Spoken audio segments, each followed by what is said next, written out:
Hello, everyone. Welcome to Farm Journal Live. I'm editor Clinton Griffiths from our Northern Indiana studios as we bring you the latest on what's happening with the coronavirus and its impact to agriculture. Today, we're going to have a couple of interesting conversations. One is going to be around the trade aid that was handed out from 2018 and 19. We'll have a new research paper and a conversation with the author of that paper, a co-author of that paper. And feel free as we go, if there are some comments or questions you'd like to make sure that you reach out and ask, you can do that by putting that in the comments section. We'll also be talking to some of weather experts as we get ready for a cold snap that's coming up this weekend. Again, if you have questions or comments, please put those in the comment section. We'll try to ask those as we go. Let's get to the headlines today. A little good news to start here. China continuing to make some big U.S. ag purchases. Earlier this week, we told you about the 378,000 metric ton buy of soybeans. That was followed today by a 686,000 metric ton buy of corn. It comes as U.S. and Chinese trade officials are scheduled to meet next week regarding the Phase 1 trade agreement. U.S. Trade Representative Robert Lighthizer, Chinese Vice Premier Liu He are scheduled to lead those talks. Under the agreement, the two were to meet every 6 months. President Trump has promised an update on how things are going next week. Under the Phase 1 trade deal, China was supposed to buy no less than $12.5 billion in U.S. ag during the calendar year. Many of the reports around the deal called it closer to $20 billion in purchases. The American Farm Bureau putting out this chart. It shows the actual exports to China so far in blue, the expected exports based on historical trends, and the needed export sales there in red to meet USDA's projections. Now, American Farm Bureau saying for China to meet forecast, U.S. exports to China would need to accelerate by 114% each month over historical trends through the rest of the year. While all of those trade negotiations were going on, U.S. provided trade aid in the form of MFP payments to farmers during that 2018-19 season. The $24.5 billion over 2 years was for market losses due to retaliatory tariffs.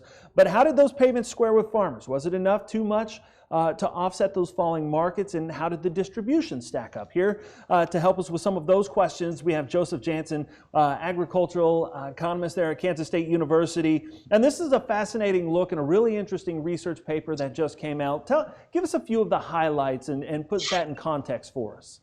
Sure. So we've all seen the debate about the size and the distribution of these payments. Even inside the administration, you have some people saying, these payments will never make farmers whole, and other people saying that they almost certainly do. So we wanted to compare those to what are our best guesses to the estimate of those retaliatory tariffs on prices. How much were farmers hurt by the trade war, and then how did MFP compare? And Sure. we find that there's the distribution varies widely by commodity. So in some cases, MFP comes pretty close or is pretty close to the actual estimated price impact. And in other cases, MFP is lower or higher. So we all saw in 2018 the 1 cent per bushel payment for corn and how that could sort of nowhere come close to compensating corn farmers for losses. And we show that that's in fact the case. MFP1 was certainly lower than the price impact. MFP2, the second round of payments that came in 2019, generally speaking, payments that were considerably larger than the estimated price impact of the trade war, but varied a lot across commodities. So whereas it was about 2 to 2.5 times for soybeans, cotton farmers received about 32 times the estimated price impact of the trade war. So the distribution of these payments sort of fell very differently across different parts of the country because of that. Yeah, it's a really fascinating look. How do you think this will color any of those types of programs going forward, or should it? Well, we know that the money that will be paid as part of this current economic stimulus in response to COVID-19 is sort of following some of the same process. The money is going to be provided through the Commodity Credit Corporation, which is the way that it was provided for MFP. And so if the policy-making process is the same, I think maybe we can learn something from MFP. And potentially the lesson to be learned there is it's very difficult to create a policy that sort of simultaneously achieves all of the objectives that we might have for a farm program. And there's bound to be sectors, commodities, regions that might get more or less if we use the same methodology to compensate growers and producers for different commodities. Were you able to discern whether there were, maybe some bigger winners and some pretty big losers out of this thing as we went through it by commodity, or did it all kind of end up in a wash here? Well, the differences between what was paid out under MFP and the price impact of the trade war were considerably larger for cotton and sorghum relative to corn and soybeans, and to a lesser extent wheat. Those commodities received much larger payments than what we estimate the impact of the trade war to be, in part because of just kind of the details of the policymaking process. So USDA, remember, used as a baseline the highest level of exports over the last 10 years as sort of a baseline. And it turns out that in the case of cotton and sorghum, we had really high exports a long time ago, really high exports to China. And we used that as a baseline to say that whatever we saw in 2018, 2019 was relative to that really high baseline. That turned out to favor those two commodities in particular. Yeah, so where do you go from here? Obviously, you've put a lot of research into this. Who needs to hear this? How does this need to go across the industry? Well, I think as we sort of generate future farm policy, we're going to have to grapple with these trade-offs. These trade-offs are going to continue to crop up. And I think the one thing that we can say is our Farm Bill process, for all of the rancor and debate that we have about the Farm Bill itself, it's a long and deliberative process for a reason, because we try to get those distributional aspects of farm policy right. And it's very difficult to do that when we're under the gun to provide payments on an extremely short timeline. All right, well, appreciate it. Fascinating research. Thank you, Joseph Jansen, Kansas State agricultural economist on that. We'll continue to watch for more from you as you put out more of this research.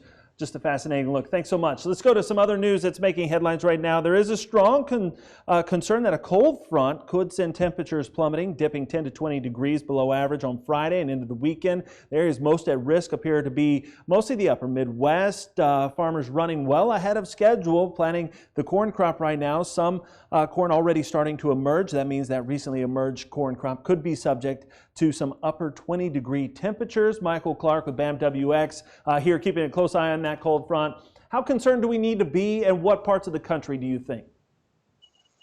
Yeah, so that's a great question. I mean, right now the temperature forecast amongst all of our computer models are getting into the upper 20s, and really kind of a lack of wind as well. And so when you have the colder temperatures, dew points that are in the upper teens, and really not much in the way of wind, your risk is really kind of maximized.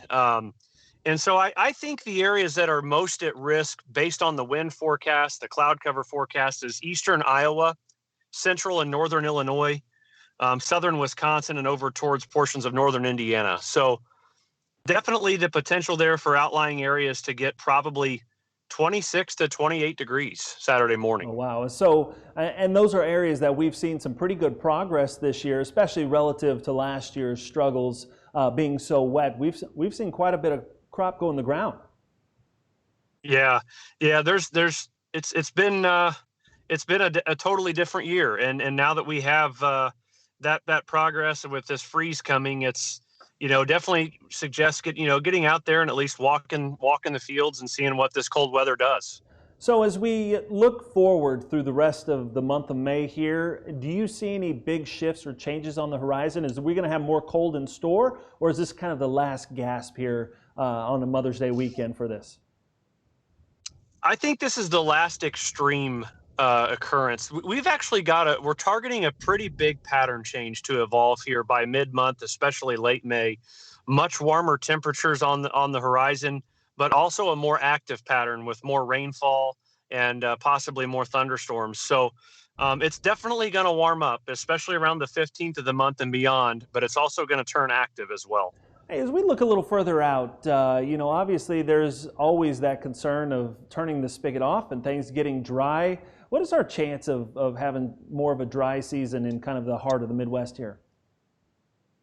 We are a little bit worried about that, to be honest with you. We're watching the declining ENSO index. We're watching the Pacific Ocean waters continue to cool.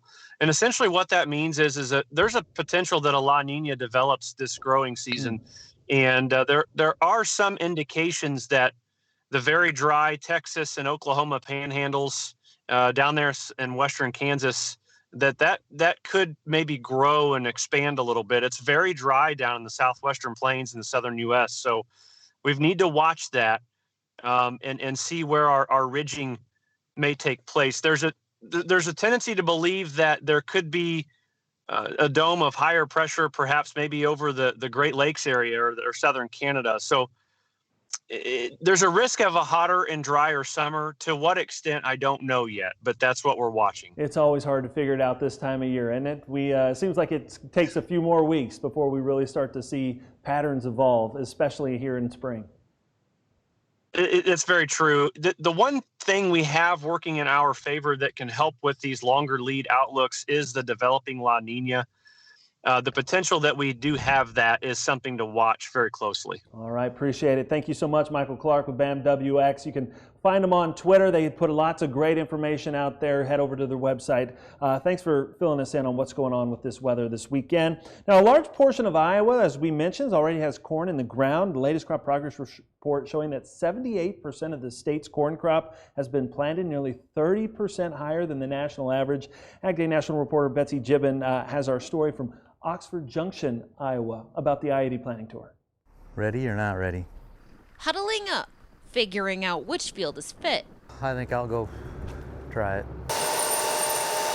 During a spring where weather is decent for Jason Willimack in Oxford Junction, Iowa, fewer stops in the field would make it better. It seems like we get a 2 or 3 tenths every 3 or 4 days to kind of slow planting pace down just a little bit. Willimack had a nice stretch of days where he got a big chunk of planting done. I mean, we need some 75, 80 degree days to really get things straightened out and growing. Willimack lives in a state where corn is usually king. Everybody likes to plant corn, everybody likes to harvest corn. But he is planting more soybeans. You start running the economics, corn on corn versus beans, and you just have a lot less invested, so I hate to say this, but you got the opportunity to lose less money, possibly. It's hard to blame him when the livestock industry is worried about their working capital. Pretty soon we have not enough working capital to feed the cattle anymore, and the bank won't take that risk. They will not lend you the money. Corn futures contracts are $3 on the board, and ethanol plants are sitting idle across the Corn Belt. You look at the ethanol demand, which we think is 400 to 500 million bushels before the end of the crop year. Let's be a little kind for next year. I've got end stocks in corn at 4 billion bushels. Traders like Bossy warn potentially high ending stocks could come with an extremely low corn price. 260 to 280 a bushel for a December low price. I mean, it's pretty ugly. There's baby bear markets, there's mama bear markets. This is a papa bear. Willimack acknowledges his location is close to DDG and ethanol plants, elevators, and a river market, but other Iowa farmers don't necessarily have all of those options. Our basis is typically a lot stronger than other areas. When we start feeling it, I know other areas are feeling it worse than we are. Come on, where you at, you little boogers? As the grouping up and planning continues, About where we want to be for depth. they aim for high yields and hope the market will be there too. Reporting in Oxford Junction, Iowa, I'm Betsy Gibbon. All right, thanks Betsy, and thank all of you for spending a few moments with us here on Farm Journal Live. If you'd like to follow along with the latest coverage, you can go over to agweb.com or go to agweb.com/coronavirus for the very latest on the virus and how it's impacting the agricultural industry. I hope everybody has a great afternoon. Thanks for watching. This season, rather than madness, opening days, or taking a break, the world is frozen, silenced by quarantines, isolated by distance, and edging on panic. But while work for you may have changed, out here, we're still going strong. Our season is underway. The crops will get planted, the livestock will be fed, and your food will continue to be grown, just like it's been for generations. There's plenty to worry about. But out here, social distancing is our specialty. American agriculture farms on, today and tomorrow, for our family and yours.